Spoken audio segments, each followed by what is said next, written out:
Too many times, people have underestimated the importance of water.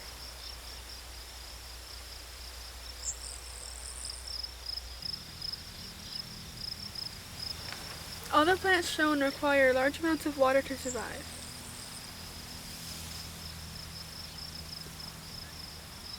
If lacking water, then the result will be dried and shriveled mounds of once beautiful flowers.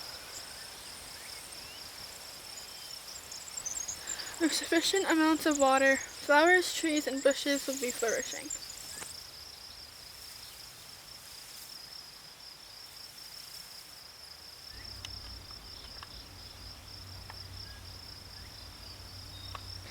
Moss survives best in a humid climate.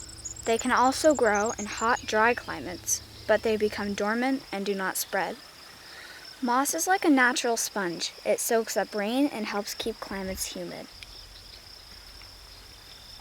Plants, flowers, trees, and moss aren't the only things that need water. We need water too.